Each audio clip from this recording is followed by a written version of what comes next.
हमारे पास है स्टैटिक्स का first chapter meaning of statics. Statics का मीन क्या है और इसको हम कहाँ कहाँ यूज़ कर सकते हैं, इसके यूजेस, एडवांटेजेस वगैरह, ये सारी चीज़ें हमने चैप्टर 1 में पढ़नी है। तो बेसिकली इसमें सबसे पहले ये है कि हम स्टैटिक्स जो है क्यों पढ़ाई जाती है। तमाम जो है सोशल साइंसेस के सब्जेक्ट हैं उनमें stats, basic stat, intro to statics theory part 1 part 2 का जो कोर्स है वो इंट्रोड्यूस करवाया जाता है। तो इसमें सबसे पहले ये है कि स्टैट्स की जो है टर्म्स हम रिसर्च में यूज़ करते हैं, वो हम रिसर्च में हम यूज़ करते हैं। इसकी रिसर्च के लिए बेसिकली स्टैटिक्स जो है बैकबोन की वो हैसियत रखता है। तो ये सब्जेक्ट, अब इसमें ये कि स्टैट समटाइम्स स्टूडेंट्स को मुश्किल लग रही होती है और कुछ को ये होता है कि ये अंडरस्टैंड करनी थोड़ी डिफ़िकल्ट होती है, मैथ ईजी होता है, बट ऐसा कुछ नहीं है। स्टैट्स जो है डेली लाइफ में हर जगह पे हम यूज़ कर रहे होते हैं। सिंपल है, अंडरस्टैंड करना भी इसे आसान है और कुछ चीज़ों में जो है स्टैट्स की एप्लीकेशन जो है वो एडवांस लेवल पे है और कुछ में जो होती है इसकी हम एप्लीकेशन यूज़ करते हैं। डिफरेंट सब्जेक्ट में हम इसकी टर्म्स जो है वो डिफरेंट यूज़ करते हैं। तो ये बेसिकली हमारे पास सोशल साइंसेस में, साइंस सब्जेक्ट में हर जगह पे हम इसे यूज़ करते हैं। तो इंट्रो टू स्टैटिक्स में सबसे पहले है कि इसका मीनिंग क्या है। तो मीनिंग ये है कि स्टैटिक्स जो वर्ड है वो लैटिन वर्ड है और स्टेटस से है। स्टेटस से मीन के हम इसे जानते हैं, ये यूज़ करते हैं। फॉर एग्ज़ाम्पल मतलब एक तो ये है स्टेटस। स्टेटस में ये कि एक मीनिंग है political state, originally meant information useful to the state. For example information about the sizes of population and arm forces वगैरह। इसमें ये कि साइजेस ऑफ पॉपुलेशन में हमारे पास टोटल पॉपुलेशन कितनी है, पॉपुलेशन के एग्जैक्ट फिगर क्या हैं, हमारे पास आर्मी की फोर्सेस कितनी हैं, ये सारी चीज़ें जो है ना, जो इन्फॉर्मेशन हमारी स्टेट के लिए इम्पॉर्टेंट है, हम वही स्टैटिक्स में यूज़ कर रहे होते हैं। मीन के हम बर्थ रेट, डेथ रेट और हमारी पॉपुलेशन ग्रोथ रेट, ये सारी चीज़ें जो स्टेट को के लिए ज़रूरी है, इंफॉर्मेशन, फैक्ट, फिगर्स बेसिकली जो ज़रूरी होते हैं, हम स्टैटिक्स में उन्हें डील कर रहे होते हैं। और the word statics now use in the following three meanings में लिया जाता है। मतलब हम इन्हें प्लूरल सेंस में भी यूज़ करते हैं, स्टैटिक्स के मीन्स को हम सिंगुलर सेंस में भी यूज़ कर सकते हैं और इसमें हम न्यूमेरिकल क्वांटिटीज़ के हिसाब से सैम्पल ऑब्जर्वेशन करते हैं। तो ये बेसिकली हम डिफरेंट सेंस में इसे यूज़ कर सकते हैं, प्लूरल सेंस में भी, सिंगुलर सेंस में भी। और static is defined as a discipline that include collection, presentation, analysis and interpretation of numerical data। अब स्टैटिक्स में हम डाटा कलेक्ट भी करते हैं, डाटा को प्रेजेंट भी करते हैं, उसको एनालाइज भी करते हैं, फिर उसके अकॉर्डिंग हम इसकी इंटरप्रिटेशन भी करते हैं न्यूमेरिकल डाटा के। तो बेसिकली ये कि हमने इसमें जो डाटा हमारे लिए ज़रूरी होता है, स्टेट के लिए ज़रूरी होता है, हमारी डेली लाइफ के लिए ज़रूरी होता है, वो सारी चीज़ें हम कलेक्शन के मेथड भी पढ़ेंगे, इसमें हम प्रेजेंटेशन भी पढ़ेंगे, हम उसका एनालिसिस भी पढ़ेंगे और उसमें इंटरप्रिटेशन भी है। तो बेसिकली ये कि फर्स्ट पे हमने डाटा किसी भी पर्पस के लिए कलेक्ट करना है, फिर उसको टेबल की फॉर्म में या हमने उन्हें ग्राफ या विजुअली जो प्रेजेंटेशन है उसकी फॉर्म में हमने उसे डाटा को समराइज़ करना है। तो फिर उसके बाद हम समराइज़ करने के बाद उस डाटा को एनालिसिस करना इजी हो जाता है, उनको एनालिसिस करना है। फिर हमने इसकी इंटरप्रिटेशन करनी है, इंटरप्रिटेशन ऑफ न्यूमेरिकल डाटा। अब फर्स्ट में there are 2 types of branches of statics, इसमें डिस्क्रिप्टिव भी है और इन्फ्रेंशियल भी है। डिस्क्रिप्टिव में ये कि हम इसमें डील करते हैं कलेक्शन को, डाटा की, और इसकी प्रेजेंटेशन को, जो कि टेबल की फॉर्म में हो सकती है, ग्राफ में, डायग्राम्स में, एवरेजेस में, और एनालिसिस ऑफ डाटा, मतलब डाटा को एनालाइज करना, ये बेसिकली डिस्क्रिप्टिव स्टैटिक्स में आती हैं सारी चीज़ें। और इन्फ्रेंशियल में है the branch of study that deal with drawing inference about population on the basis of sample information is called inferential statics. अब इसमें है the branch of statics that deal with drawing inference about the population. हमने population के बारे में inference draw करना है, तो on the basis of sample की बेस पे, तो वो हमारे पास इन्फ्रेंशियल। बेसिकली स्टैट्स की दो ब्रांचेज है, डिस्क्रिप्टिव और इन्फ्रेंशियल। अब इसमें है फर्स्ट पे पॉपुलेशन है और सैम्पल, पॉपुलेशन और सैम्पल। अब पॉपुलेशन और सैम्पल में ये देखिए, जिसमें हम किसी भी चीज़ की ऑल पॉसिबल ऑब्जर्वेशन शामिल हो, फाइनाइट हो, इनफाइनाइट हो, relevant to the problem under studies called population, the number of bullet produced by a machine. अब देखें, पॉपुलेशन और सैम्पल, पॉपुलेशन को हम कैपिटल एन से डिनोट करते हैं और सैम्पल को हम स्मॉल एन से करते हैं। तो पॉपुलेशन जिसमें तमाम एलिमेंट हमारे पास शामिल हों पॉपुलेशन के, तो वो हमारे पास, हम उसे टोटल पॉपुलेशन का नाम देते हैं, उसे कैपिटल एन से लिखते हैं। और इसमें बेसिकली हम यूज़ करते हैं ऑल का वर्ड, टोटल का वर्ड और होल का वर्ड।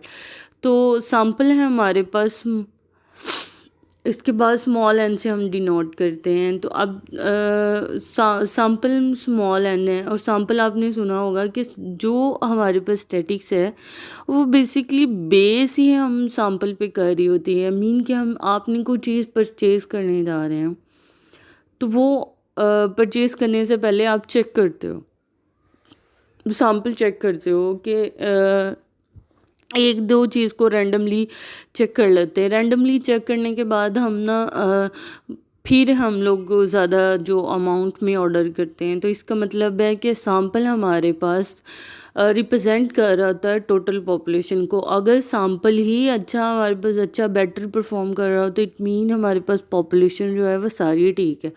तो सैम्पल यही कि आपने कोई चीज़, फ्रूट वगैरह ख़रीदना है, तो उसमें थोड़ी सी चीज़ें हम चेक करते हैं, फिर हम ऑर्डर करते हैं ज़्यादा के लिए। तो वो ये सैम्पल रिप्रेजेंट कर रहा होता है पॉपुलेशन को।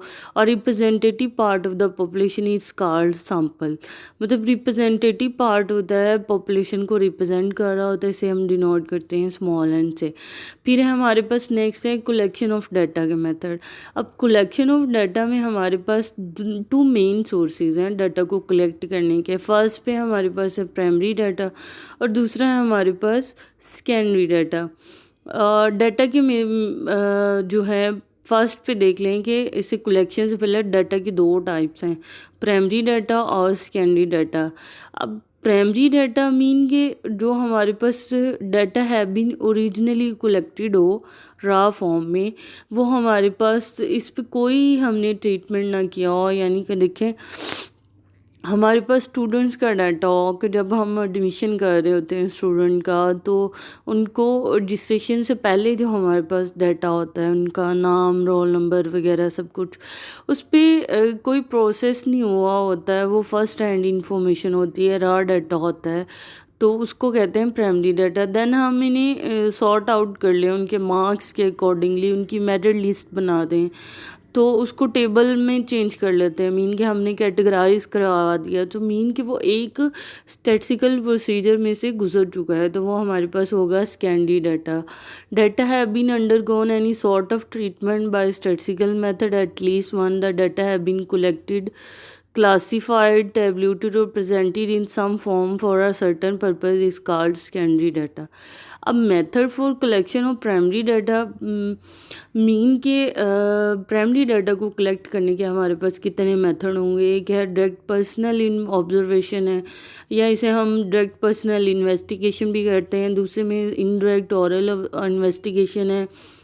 इनडायरेक्ट ऑरल हमारे पास ऑब्जर्वेशन भी आ जाती है। कलेक्शन थ्रू क्वेश्चन एयर है, मतलब हम क्वेश्चन जो है वो एक लिख के क्वेश्चन एयर बना लें, उसको पुट कर दें तो वो हमारे पास हो जाएगी कलेक्शन थ्रू क्वेश्चन एयर हो जाएगी। और डायरेक्ट पर्सनल इन्वेस्टिगेशन में हम उस पर्सन के डायरेक्टली कम्युनिकेट करके उससे सारे क्वेश्चन जो है वो पूछ लें। इनडायरेक्ट में किसी के थ्रू पूछ लें। इन्वेस्टिगेशन थ्रू एनुमिनेटर्स है। फिर कलेक्शन थ्रू लोकल सोर्सेज हैं। इसके बाद method of collection of secondary data के ऑफिशियल सोर्सेज हैं, सेमी ऑफिशियल सोर्सेज हैं, प्राइवेट सोर्सेज हैं, पब्लिक एंड रिसर्च ऑर्गेनाइजेशन है। ये बेसिकली ये हमारे पास collection of primary secondary data की हैं सोर्सेज हैं जहाँ से हम कलेक्ट कर सकते हैं। उसके बाद हमारे पास आ जाता है वेरिएबल और कांस्टेंट। अब वेरिएबल और कांस्टेंट हमारे पास है बेसिकली होते हैं वेरिएबल जो पर्सन टू पर्सन वेरीज कर रही होती हैं, और कांस्टेंट जो प्री डिफाइन है उनकी वैल्यूज़ वही रहनी है, उन्होंने चेंज नहीं होना, वो हमारे पास कांस्टेंट होता है। वेरिएबल है पर्सन टू पर्सन जो चीज़ें वेरी करती हैं वो हमारे पास वेरिएबल है। Measurable quantity which can be varied from one individual और object to another is called variable. Height or weight of individual, price of good, number of children in a family, a variable is usually denoted by x, y, z, etc. Variable को हम x, y से denote कर रहे होते हैं। और constant जो है हमारी quantity which can assume only one value is called a constant. इसमें देखें पाई की वैल्यू हमारे पास पी एप्सिलॉन की वैल्यू प्री डिफाइन है, उसने चेंज नहीं होना, तो वो हमारे पास कांस्टेंट है। इसमें नेक्स्ट है हमारे पास कंटिन्यूस वेरिएबल और डिस्क्रीट वेरिएबल। अब वेरिएबल फर्दर हमारे पास दो टाइप्स हैं, कंटिन्यूस वेरिएबल और डिस्क्रीट वेरिएबल। अब कंटिन्यूस वेरिएबल अगर हम कहते हैं कि वेरिएबल है वो पर्सन टू पर्सन चेंज होती हैं, मीन कि हमारे पास क्लास में जितने भी स्टूडेंट्स होंगे वो हमारे पास वेरिएबल होंगे, क्योंकि उनकी जो क्वालिटीज़ हैं वो पर्सन टू पर्सन चेंज हो रही है, इंडिविजुअल टू इंडिविजुअल चेंज है। अब इसमें जो वेरिएबल उनकी जो क्वालिटीज़ हैं कुछ कंटिन्यूस होंगी, कुछ डिस्क्रीट होंगी।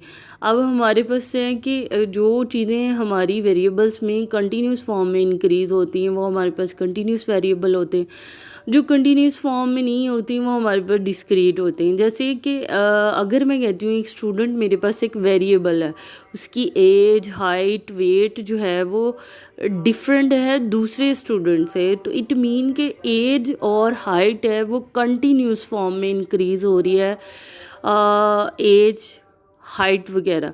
अब एक स्टूडेंट है मीन के वो 2 फीट का है, तो उसके बाद उसने 4 का नहीं होना, उसने 3 का होना, यानी कि वो कंटिन्यूसली इंक्रीज़ होगा, तो वो उसको हम कहते हैं कंटिन्यूस वेरिएबल। अब कंटिन्यूस में आ जाता है हमारे पास एज, सबसे पहले होती है एज होगी, आपका हाइट होगी, आपका वेट होगा। हाइट और वेट जो है बेसिकली कंटिन्यूस फॉर्म में ही इंक्रीज़ होगा और डिक्रीज़ होगा। अब हमारे पास स्पीड ऑफ कार भी आ गया। Variable which can assume only some specific value within the given range is called discontinuous variable और डिस्क्रीट वेरिएबल। अब कंटिन्यूस में होता है हमारे पास रेंज होती है लोअर और अपर, हम इस इंटीग्रेशन में सॉल्व करते हैं कंटिन्यूस वेरिएबल को, लोअर लिमिट और अपर लिमिट। अब जबकि डिस्क्रीट जो होते हैं हम सम के साथ इसे यूज़ करते हैं। तो ये बेसिकली हमारे पास variable which can assume only some specific value, जिसमें हमारे पास गैप्स और जंप्स पॉसिबल हों, वो हमारे पास होते हैं डिस्क्रीट वेरिएबल। उनकी कोई गिवन और स्पेसिफिक रेंज नहीं होगी। जैसे नंबर ऑफ़ एक्सीडेंट है, नंबर ऑफ़ एक्सीडेंट में हमारे पास डेथ की जो रेशो है, मतलब नंबर ऑफ़ डेथ जो है 4 भी हो सकते हैं, 6 भी हो सकते हैं। तो इसका मतलब है कि इन डिस्क्रीट वेरिएबल में हमारे पास जंप्स और ब्रेक आ सकती हैं, जबकि कंटिन्यूस वेरिएबल में कंटिन्यूस फॉर्म में इंक्रीज़ होता है और उसमें हम पॉइंट्स में भी ले सकते हैं। डिस्क्रीट में हम पॉइंट्स में नहीं लेते वैल्यूज़, वो हमारे पास इंटीजर फॉर्म में 2, 4, 6, 8, 1, 3, 4, 5 इस तरह हो सकते हैं। जबकि कंटिन्यूस वेरिएबल में हमारे पास ये भी हो सकता है 1.5, 2.5, मतलब मीन के पॉइंट्स में भी आ सकता है। जैसे आपका वेट है, वेट और हाइट इसकी एग्जांपल है, और एज है, आपकी एज भी ऐसे 22 years 6 month इन पॉइंट पॉसिबल है उसमें। और उसमें हाइट भी इसी तरह है, आप 6 फीट और 5 इंच पॉइंट्स आ सकता है इसमें। तो वो जो हमारे पास कंटिन्यूस वेरिएबल पॉइंट्स में आ सकते हैं, बट हमारे पास डिस्क्रीट वेरिएबल हमेशा इंटीजर फॉर्म में होंगे। उसके बाद है कंटिन्यूस डाटा और डिस्क्रीट डाटा। ऊपर मैंने आपको डिफाइन कर दिया कंटिन्यूस डाटा क्या होगा, डिस्क्रीट क्या होगा, इसकी एग्जांपल्स भी सारी। उसके बाद हमारे पास आ जाती है क्वालिटेटिव और क्वांटिटेटिव डाटा। अब डाटा हमारे पास बेसिकली ये है कि वेरिएबल हैं, वेरिएबल में हमारे पास कुछ जो वेरिएबल क्वालिटेटिव और कुछ क्वांटिटेटिव होंगे। मीन जिनको जो क्वालिटीज़ आपको बाय नेचर मिली हैं और उनको हम क्वालिटेटिव वेरिएबल कहते हैं, और जो जिनको हम क्वांटिटी में मेजर कर सकते हैं वो हमारे पास क्वांटिटेटिव वेरिएबल होंगे। अब बेसिकली इसमें देखें कि क्वालिटी आपका आइस कलर, आपका कलर कॉम्प्लेक्शन, आपका मतलब हेयर कलर, बेसिकली ये सारी चीज़ें हमारे पास क्वालिटी में आती है। आपकी इंटेलिजेंस, आपका स्टेटस, आपका फैमिली बैकग्राउंड, ये सारी चीज़ें क्वालिटी हैं, बाय नेचर मिली हैं हमको। आपका रिलीजन, स्टेटस, ये सारी चीज़ें हमारे पास क्वालिटेटिव वेरिएबल में आती हैं। अब क्वालिटेटिव वेरिएबल बाय नेचर जो मिला, और क्वांटिटी वेरिएबल वो होते हैं जो कि हम क्वांटिटी में डिस्प्ले कर सकें। मीन के एज, हाइट, वेट है हम क्वांटिटी में ले सकते हैं, वो क्वांटिटी वेरिएबल आ जाता है। अब इसमें एरर ऑफ मेजरमेंट है, the difference between the measured value and true values is called the error of measurement. Mean कि हमारे पास डिफरेंस हो मेजर्ड वैल्यूज़ में और ट्रू वैल्यू में, ये हमारे पास एरर ऑफ मेजरमेंट होगा। There are 2 types of error में, ये compensating error, biased error, mistake, absolute error, relative error. अब 2 हमारे पास हैं, कंपनसेटिंग एरर, बाइस्ड एरर, उसके बाद आ जाती है मिस्टेक, एब्सोल्यूट एरर और रिलेटिव एरर।